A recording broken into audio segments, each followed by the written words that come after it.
Welcome to Salad with a Side of Fries. I'm your host, Jen Trepic, talking wellness and weight loss for real life. We're here to clear up the myths, misinformation, bad science, and marketing to teach you how to eat and how to cheat. Are you ready? I'm having salad with a side of fries. This week, we're talking about non-alcoholic beer and wine. I know. So it felt fitting for this week's episode where we talked about the connection between addiction and the microbiome. And then as I was putting this together, I was thinking about all the holiday parties this time of year, and dry January conversations are going to be popping up. So this is the perfect time for us to talk about these non-alcoholic alternatives.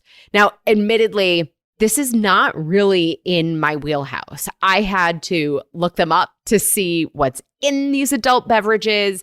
I honestly was curious about, are they potentially beneficial beyond, just being zero proof? So I went looking for the answers. And I also had to go looking because I don't know these brands, right? Like I said, not in my wheelhouse.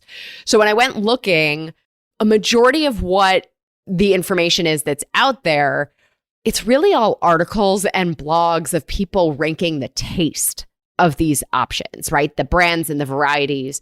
And so for that information, I'm going to direct you back to the internet, actually, because it kind of depends on your personal preferences, right? So you want to find the options that match your personal preferences as far as flavors.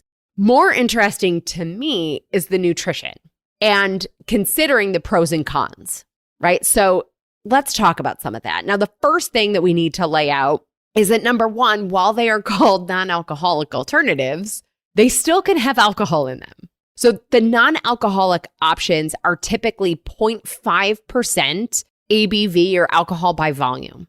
So what this means is that while it's probably unlikely, it is possible that it could show up on a breathalyzer.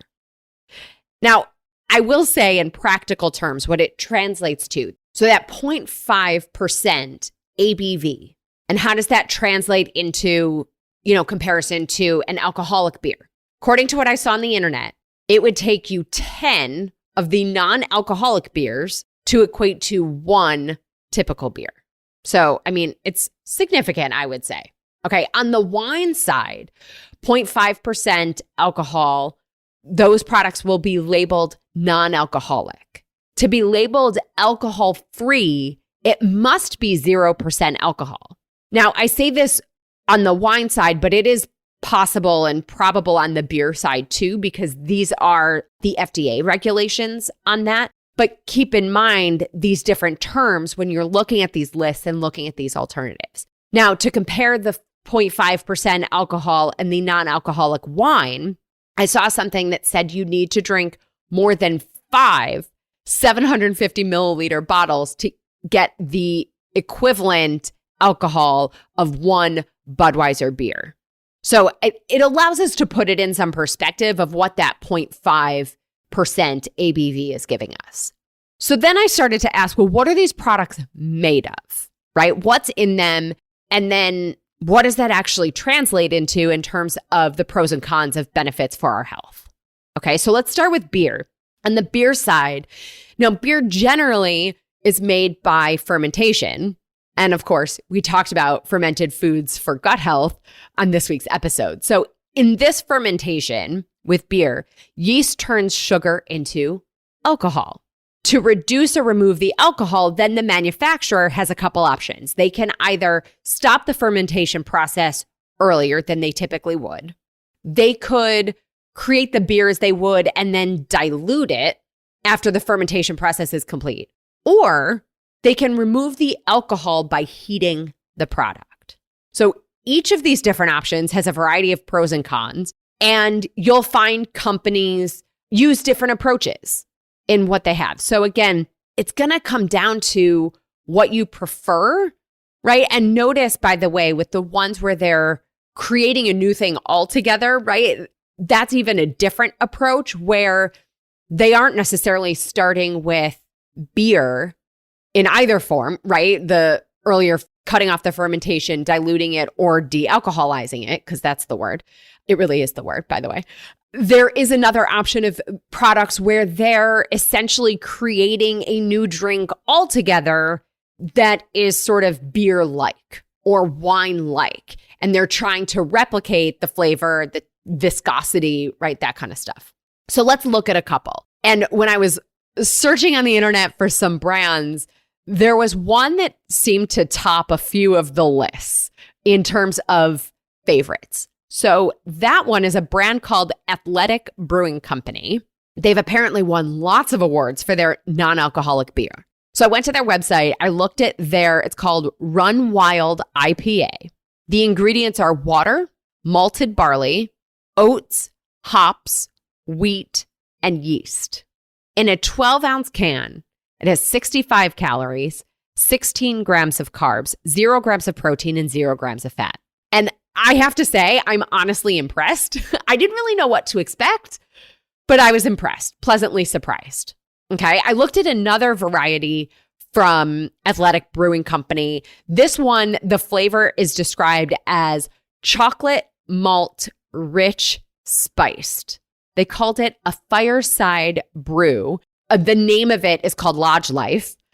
So the ingredients here are water, malted barley, oats, cacao nibs, wheat, vanilla extract, marshmallow flavor, cinnamon, and yeast.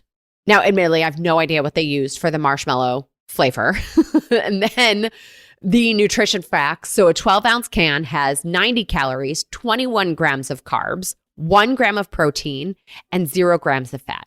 So again, not terrible. Like I said, I don't know what the marshmallow flavor is, but all in, not terrible. So then I got to thinking, all right, if the number one selling beer in this country, in the United States, is Budweiser, let's look at their non-alcoholic option, because after all, the other ones were from a company called Athletic Brewing Company. So I guess I just wanted to compare. So Budweiser Zero is what Budweiser calls their non-alcoholic option. It says the ingredients are barley, rice, water, and hops. And then I will tell you, it was very difficult to find the nutrition facts. I had to go digging. Kind of funny to me that that's the case. But anyway, I had to go digging. I found that it said, so a 12-ounce can has 50 calories, 11.5 grams of carbs, about 0.6 grams of protein, and 0 grams of sugar. Okay, so none of the ones I saw had sugar. Budweiser seems to be the only one calling that out, but I don't know. I saw something else that said that the calorie range is typically like 70 to 115 calories per can. And again, we know calories are not the whole story, but it does add some color to this whole conversation as far as having some perspective, right? So I think that's the scoop I have on the beers. All in, it's drinkable carbs, right? All things considered, but not terrible, I don't think. Okay, let's look at the wine. For the wine, non-alcoholic wine starts out like regular wine, and then they remove the alcohol. So if you see something then called wine alternative, that means they've created a new drink trying to replicate that wine taste and scent and all of those kinds of things. Okay, so remember, wine is also made from fermentation, like beer, but different. And then to remove the alcohol, the de-alcoholizing process, like I said, yes, that is the real word for it. That de-alcoholizing requires additional processing. So depending on how each manufacturer does it, it can then alter the color of the product, the smell of the product, which especially for wine and wine drinkers, like this is a thing, right? The nose of wine, as they call it, is a thing. So then the manufacturers tend to add other additives, often sugar, to try to make up for it. So on the wine side, we definitely, with all of these, we want to really read the ingredients, but especially on the wine side. The wine alternatives may be made from kombucha or tea, even vinegar, I've seen. So to know what you're getting, read the labels. I know you're super shocked that I'm telling you to read the labels. So I did a couple for us, of course. So one of the internet favorites is from Thompson and Scott. the Naughty Rouge, Naughty spelled N-O, Rouge. It's a rosé. So the ingredients are de-alcoholized Syrah wine and sulfites. Okay, so a quick note on sulfites. Sulfites it's sulfur and dioxide, right? So sulfur and 2 oxygen. It occurs naturally in the fermentation process, right? The fermentation process creates sulfur dioxide as a byproduct. In this case, where it's listed as an ingredient, I think it's the case that the manufacturer is now adding the sulfites. So that's not my favorite thing, but let's look at the nutrition facts. So a 125 milliliter glass, so that's about 4 ounces, has 17.5 calories, 0 grams of fat, 4.4 grams of carbs, 3.15 grams of sugar, less than 0.38 grams of protein, less than 0.1 grams of sodium. I don't know, this whole thing made me laugh. It's like oddly specific in the numbers that they're giving, which is also sort of interesting to me. I mean, here with this one, like no alcohol, but with the sulfites, you might still feel gross from drinking it. I mean, everybody's different and you have to see how you feel, but I don't know. So then I was curious about the other option where they're trying to recreate wine versus taking the alcohol out. So I looked at 2 of those. So this one, the first one is from a brand called Acid League Proxies, and it's the Blanc Slate. It's 0.0% alcohol by volume, ABV. The ingredients are filtered water, Sauvignon Blanc grapes, verjus, kiwi concentrate, white wine concentrate, apricot concentrate, grapefruit vinegar, which is grapefruit concentrate and vinegar, fermented lemongrass, vegetable glycerin, a tea blend that has silver needle and white peony, aromatic extract blend that has galangal, makrut lime, and habanero, sea salt, tartaric acid, lemon powder. And then it says contains sulfites. Now, this makes me think it's naturally occurring sulfites from the wine concentrate or even from the vinegars, right? Some of those other concentrates. Or also there was the fermented lemongrass that it could be. Okay, so then a serving here is 8 ounces. There's 60 calories, 0 grams of fat, 13 grams of carbs, 0 grams of fiber, 10 grams of sugar, 0 grams of protein, 10 milligrams of sodium. So food for thought there on that one, right? We're getting that sugar content in there because they're using all of these fruit concentrates, right, to come up with that flavor. Now, the last one, I looked up a sparkling option because, you know, New Year's is coming up after all. So this one is from No and Low is the brand. It's called the Naughty Sparkling Chardonnay. Again, Naughty is N-O for no alcohol. This is an alcohol-free sparkling wine. And its marketing says that it's organic, low sugar. So if that, let's see what it says. So then the ingredients are organic Chardonnay grapes, organic sugar, carbon dioxide, and preservative, sulfur dioxide. So that's the sulfites, right? Did they trick you by using the proper chemical name? I know. We caught it though, right? Because we're listening here. Okay. This one, the serving size is 100 milliliters. So that's a little less than 4 ounces. And it has 2.9 grams of sugar, 14 calories, and that's all they tell us. So, all right, where does this leave us all in? I wish I could give you a blanket answer. I just think each of us has to weigh our personal pros and cons. You might even try them all and see how you feel. On the wines, I think I prefer the one where the sulfites are occurring naturally, but that's also one that has more sugar. So I don't know. Maybe where this leaves me is that I'm choosing the beer options. It seemed to be a little bit cleaner on the ingredients side. Okay, 2 quick things to wrap this up.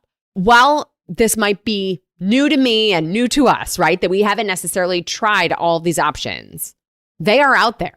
I promise you. There are options because the global market for non-alcoholic drinks was valued at over $11 billion with a B dollars in 2022.